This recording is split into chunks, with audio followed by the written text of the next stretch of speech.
Hi, and welcome to another episode of Start the Week with Wisdom. I'm your host, Bridget Burns, Executive Director of the University Innovation Alliance. And I'm Doug Lederman, editor and co-founder of Inside Higher Ed.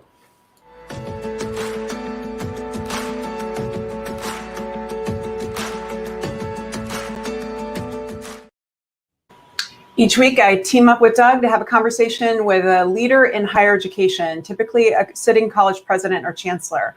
And the goal is for us to have a positive and uplifting conversation focused on them and their leadership to inspire you, which is why we call it Weekly Wisdom.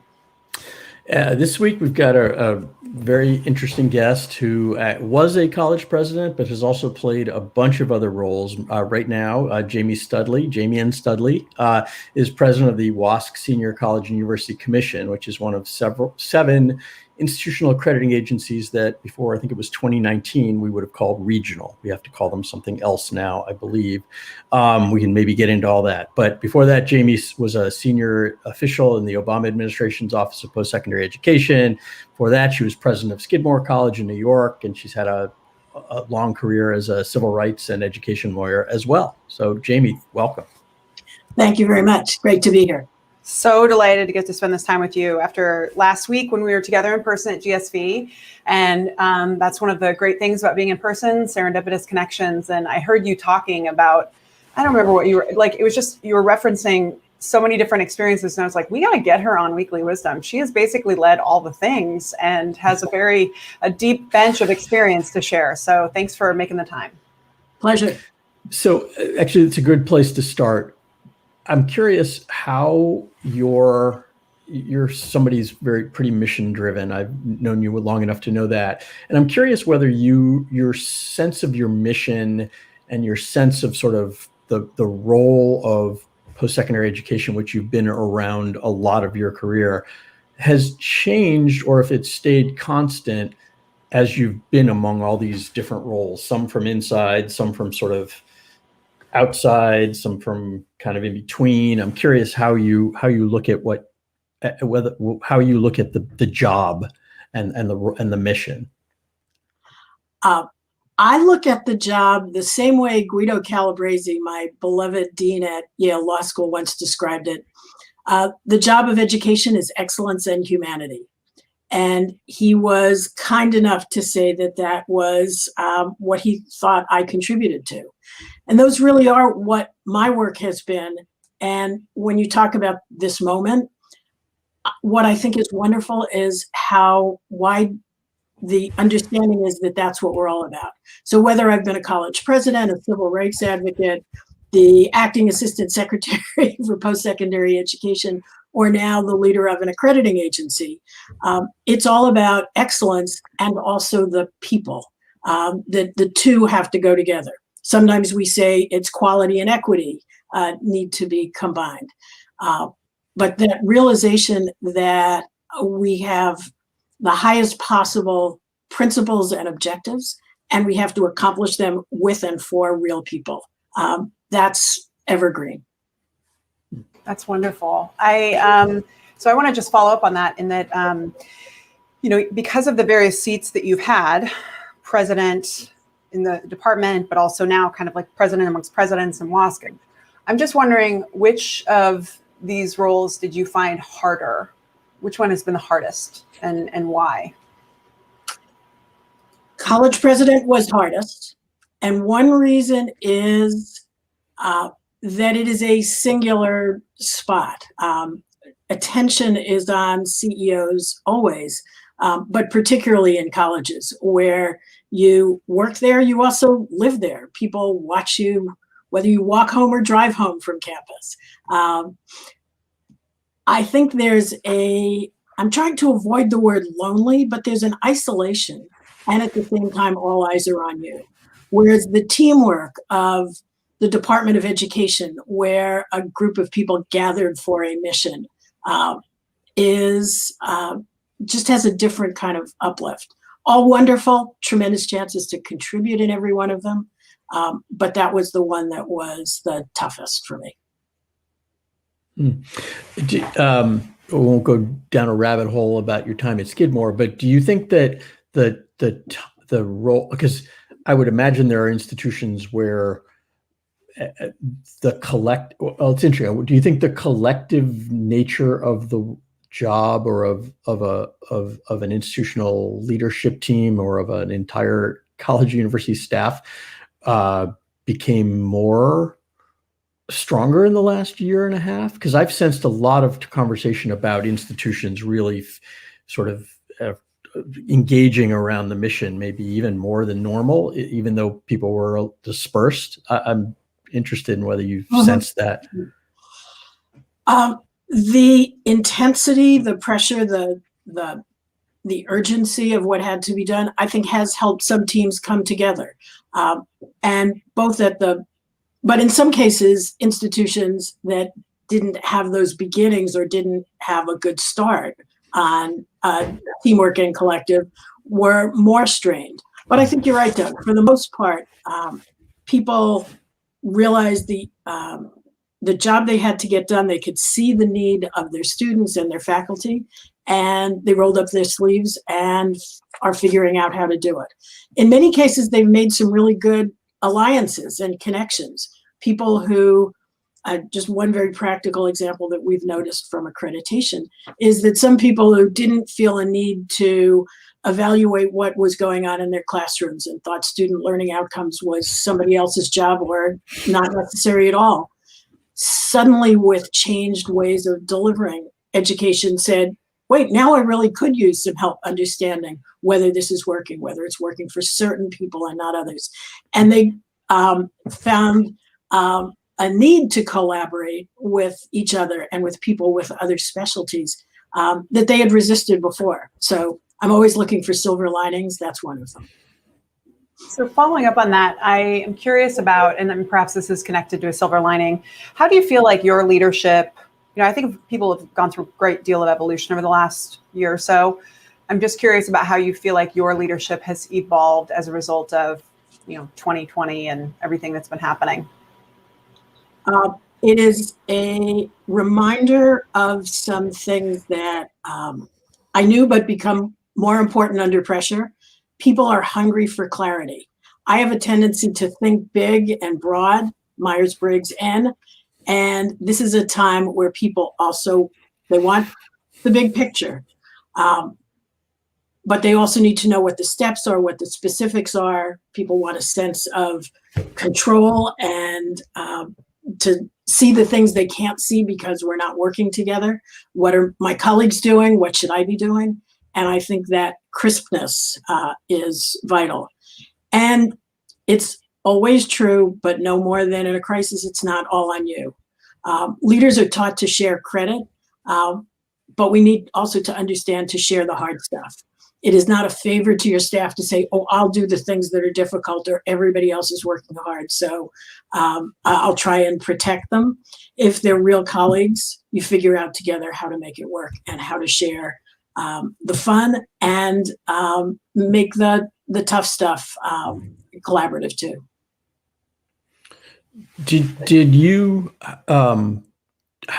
what did you find most challenging about leading? I should know how big WASC's staff is, but I don't. But leading an organization your size during the last year and a half, what was it? I mean, we've had a bunch of conversations around that on this podcast, and the answers have been interesting. What have you found to be most difficult or not just most difficult, most different, I guess, and how do you see spinning that forward into how you operate going forward? We had 22 of us together last week before last for a retreat. So that's the answer to the size. Obviously, we're also 200 team reviewers that we put in the field each year, and 200 schools and all of their citizens and the people that we deal with. It made it more important than ever to ask the question, is this really necessary? Do we have to do this? Why do we do this? You could just feel the layers of stress building up and trying to discipline ourselves to say, what do we need to do now and who needs to do it? That was important. It reinforced the importance of seeing the team as individuals who had different styles, who was hungry to get together for a Zoom lunch and who had just had it, and that was the last thing that they wanted to be asked to do. So the platinum rule, do unto others as they would have done unto themselves. I wanted to gather everybody for lunch because that's me, but realizing that that would not be a gift to some of my colleagues, and the best way to find out what people want is to ask them.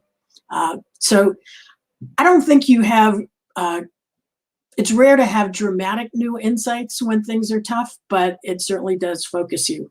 And that was one of the most important. What really matters now, take a deep breath and let go of some stuff that you wanted to do in order to do the important things really, really well.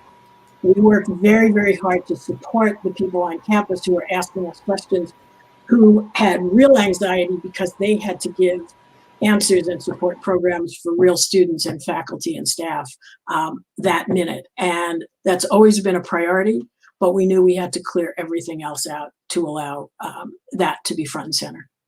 That's great. So I'm curious about advice that has served you in your career. It's kind of a two-part question. First, our listeners are always interested in the best advice that has served you in your career. I'm curious about what that was and who gave it to you. But I also know that you've been a mentor to many, and people come to you, especially now, probably in the foxhole, perhaps, asking for advice. And I'm just wondering, for folks who are thinking about leadership, what is the advice you most consistently give to them? So best advice for you and the best advice that you give most often. So a great piece of advice that Arnie Duncan gave me in action, not by saying it, was be very clear about what matters and repeat it over and over again. When Arnie left the U.S. Department of Education as secretary, a number of people had their little notes to say at his farewell event. And over, people remembered that when we got tangled in a complex policy issue or legal issue or budget or congressional issue, Arnie would kind of lean back a little and say, but how about the kids? And he said it so regularly, and he said it the same way, that it stuck with all of us, that whatever piece we had, whatever deep issue of strategy or tactics we need to think about, we were all here for the kids. So be clear about what matters and repeat it. Cut yourself some slack and balance excellence and humanity. My advice to other people, two moments that I've had a chance to talk to people. Often they come to me when they're deciding what job to take.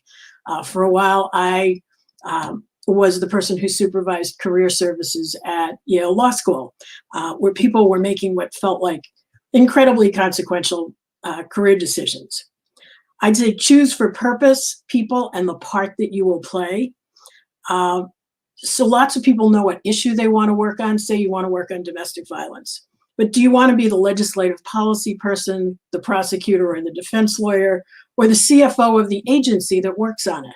Because all of those tasks are needed to be able to advance the work. Some really speak to you, and some just are more visible. And the second is carpe diem.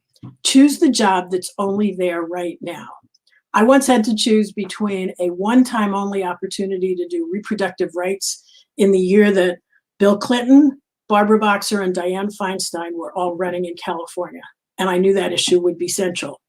And the other was a very interesting job at Stanford Law School involving development and corporate and public interest programs. And attractive as the second one was to me, I knew there'd be jobs like that around in the world. The other was a one-time only offer, and I took it. And the dean of Stanford Law School was kind enough to say you did the right thing for exactly that reason. Those are great. Each of those is, I think, very solid. So I tried to now, there's the best advice I don't have, the best advice I have a lot of trouble taking. One is to give people room and let them fail. That's really hard for me. And the other is spend enough money to staff up. Don't worry so much about the bottom line. Get the people around you that you need. And even now, I'm trying to follow that good advice. That's hard. Doug is nodding.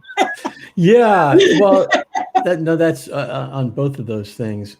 Do you? One of the things that's been interesting, we've had a bunch of the leaders on this podcast talk about sort of what motivated them. I guess a version of the question we asked you before, and it's been surprising how many of them have said, and again, we could probably judge how much they've lived it, but it's not about taking the ego out of it for themselves. In other words, people talked about the focusing on the role rather than the position, and the mission rather than the position. And I'm just curious, sort of, as you look at, like, have you as you've pursued your career, have there been times where you have chosen roles that were, again, maybe less prestigious and less on an arc because of the moment, and maybe that Stanford one falls into that bucket as well. But, like, I'm just curious, like, how do you see the role of ego in how most people pursue their careers? Fortunately, I'm blessed to spend a lot of my time with people who are also very mission driven, who ask themselves every day, what's good for the kids, or what's good for the college, or what will advance equity, and where can I do it? My jobs have come with some pretty good titles. Even the ones where I said I'm happy to be part of the team, the title was Deputy Undersecretary. That sounds pretty cool when you're out there. But what I've done more is move around, because I started being a CEO. I just counted this morning. In 1987, I got my first executive director job. So I've been responsible for or leading teams, many of the jobs, but not all of them since then. I've gone to tiny places, like I was president and CEO at Public Advocates, which had a dozen people when I started, and was not an expected move. It was smaller, but I could tell it had a huge footprint in doing work about K-12 equity. I added higher ed equity, and things that I wanted to learn, housing and transit and climate and environmental justice issues. So I've tended to move across. Right. I was sort of able to be CEO and often leader, but my combination of curiosity and seeing how things connect up with each other. I have a tendency to ask why. Why do we do this? Why does that work? Why doesn't it work? Why is that succeeding and something else isn't? And if you do that, you find that there are connections. Well, that's because of what the federal government does. So whether I did it at the same time, when I was president of Skidmore, I was also chair of the state private college government affairs committee, probably not a surprise, and on national policy groups as well. And when I was doing public interest, I was adjunct teaching because I wanted to be on campus and deal with the next generation. So for better or for worse, my head moves sideways, and peripheral vision is both strength and danger, because you're always looking out at what else is happening and what else affects where you're trying to go.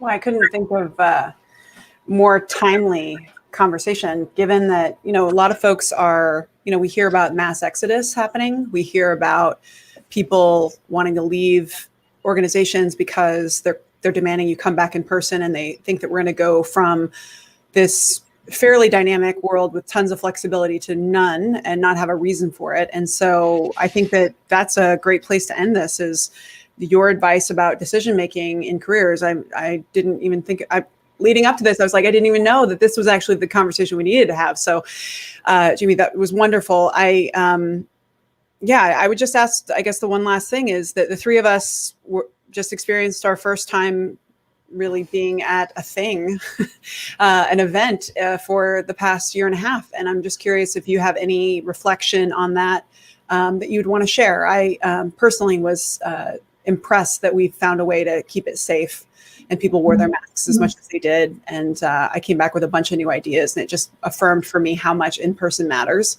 But I'm curious if you have any other reflection. One reaction I had was I defined myself as a really strong extrovert, but at that meeting, I found my inner introvert and discovered that my balance of people time and reflection time probably has changed a little bit in the last year and a half. I need to hear other people and their ideas, and it is somehow different in person, even if the person's way off in the front of a big room. Both to generate the, wow, great idea, let me carry it back and see what I can do with it, but also fury. That makes me angry. Because that's another part of what fuels it. And so there were some people at the conference that were saying things, and I said, but take it the next step, and they didn't. And that was helpful too. But ultimately, the best parts of being together were one of the speakers on your panel, Bridget, was Angel Perez, who was on the admission staff at Skidmore when I was president. The hug from him, or from Mike Mariner at Road Trip Nation, whom I met years ago because I think Road Trip Nation is super cool, and that we recognized each other, even with masks on, and we could actually warmly bond and connect. So part of it was the history of being in this field and connecting in those ways, and seeing that generation, seeing Angel take over and be a powerhouse at NACAC. That's the kind of thing that fuels me. And I think all of us as teachers and leaders, a lot of the satisfaction comes from those new generations. And one of your stock questions was, how do you stay positive post January 6th? Two things. Judges are doing what they're supposed to do, and the new generation coming up has energy. I don't think it means leave the space to them, but there's a collaboration possible with people with new ideas and new ways, hopefully, to lead us into the arc of justice is wiggling, but it is long, and to keep hope that we are in fact moving toward a more just place. Well, wonderful. Thank you so much for spending this time with us and sharing your wisdom. And it was great to see you in person. And yeah, my ability to recognize people based on their eyebrows was impressive. And for folks at home, if you have not traveled to a work event, the other piece is just know you are going to freak out and pack way too many shoes, because we simply don't have the same capacity and ability to wear pre-COVID shoes, and you will pack 10 pairs, which is universally what I heard from people. So otherwise, great to see you all in person. And for those at home, we hope you have a wonderful week. Great to see you. Thank you. You too.